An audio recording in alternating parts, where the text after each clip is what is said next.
How do I survive the vampire attack during the Bloodchill Manor quest? I've tried several times to live and not contract Sanguinare Vampiris, although, I've only been using Lifeblood, my dwarven warhammer enchanted with the health point steel and not the flames spell, or any of my shouts. For all my wishes to be a Pagan IRL, I'm terrible at remembering my in-game magic. Blamed my ADHD and mid-battle panic. I'm in daedric plate armor, the set you can get off that bandit for the death of a Crimson Dirk quest. I've had it for long enough that it's at 167 for armor. Lifeblood deals about 50 damage and steals 7 health points per hit. I'm at level 17 and well on my way to level 18. I think my two-handed skill is at 60, and my heavy armor is at 34-36. Can anyone help? Edit. Checked and my heavy armor skill is at 60. Two-handed is at 66. I don't know if that changes anyone's answers. Sorry lol. Updates. I'm now at level 24. My health isn't much better, 170. And my daedric plate is now at 334. Two-handed is 78 and heavy armor is about 66. One-handed is 35, since I now have the Dawnbreaker swords, and I have the Shield of Granma. I have a necklace of eminent health giving me 40 horsepower and a ring of minor health 20 horsepower,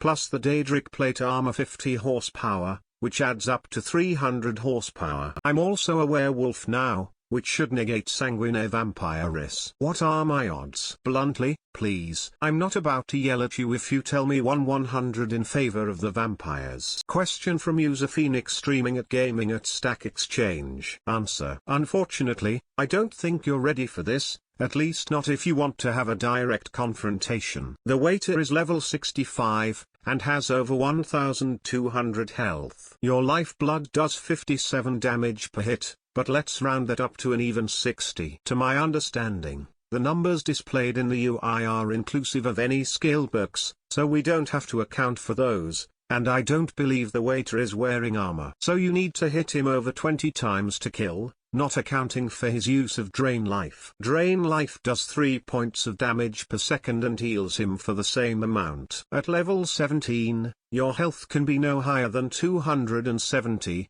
and is probably lower if you've invested in stamina or magicka. Armor does not prevent magical damage, so we can mostly ignore your plate armor, except for the gargoyle's physical attacks. Warhammers are relatively slow and take multiple seconds between hits, on average, allowing for you and the enemy maneuvering, etc., so at best your health siphon enchantment is not quite cancelling out his Drain Life spell, but going by Usp's description of other vampires, I am assuming that he knows other spells which do more damage than that, plus we have gargoyle damage on top. To add insult to injury, the fight will almost surely go on long enough that you contract Sanguinare Vampiris, which applies a flat 25 maximum health penalty, which is probably around 10% of your health, higher if you've significantly improved your magicka or stamina. So you are taking quite a lot of damage, for not very much health, and I simply do not see any realistic way that you can beat this guy in a straight-up fight. Can we improve your character enough to win? Maybe. Argonians may be able to use hist skin here, 10x healing for 60 seconds, but by itself, I think this is probably not enough. It might combine well with some of the other strategies listed below. Breton can use Dragon Skin and the Atronach Stone to become temporarily immune to magic damage for 60 seconds. This reduces magicka regeneration, and takes away the benefits of other standing stones. But you probably still need to improve your armor rating. Breton also have passive 25% magic resistance, which stacks with absorption. Absorption is probabilistic. X% absorption is an X% chance to completely negate one spell hit. Orcs and dark elves also have useful greater powers, but they are very unlikely to do enough by themselves in my opinion. The Lord Stone, combined with completing the Book of Love, gives a total of 40% passive magic resistance. You can enchant or use alchemy to get another 40%, but 80% is the cap.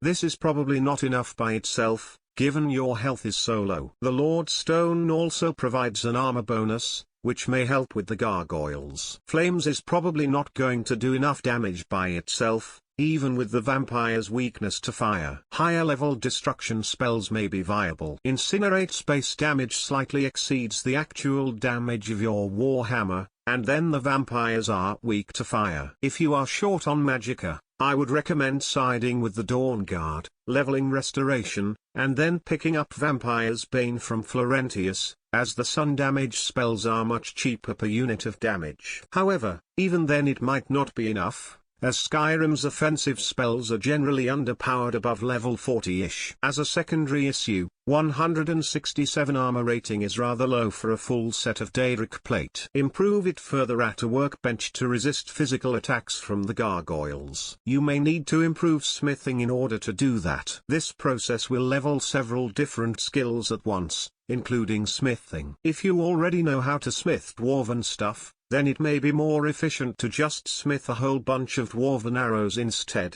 because dwarven materials are ridiculously abundant if you bother to pick them up. The heavy armor perk tree will also improve your armor rating, once you level it up some more. This will happen naturally as you play the game. Normally, the skill improves when you take damage while wearing heavy armor. Don't forget to spend perk points on the first perk in the tree Juggernaut, because that perk is really 5 perks displayed as one You can buy an improved version of it once your heavy armor is high enough by selecting the perk again. Also, you probably want to improve the warhammer further, or upgrade to a better weapon. The bottom line: you either need to cheese the encounter somehow, i.e., avoid a direct fight and kill him using stealth archery, or something like that, or else you need to greatly improve your character, before you will be ready for this fight. I think it's unlikely that you can do this at your current level, but with enough min-maxing, see above, I suppose it might be possible. But you will probably enjoy the game more if you just go do some other quests and get back to this one once you're significantly higher level. Answer from user Kevin at Gaming at Stack Exchange.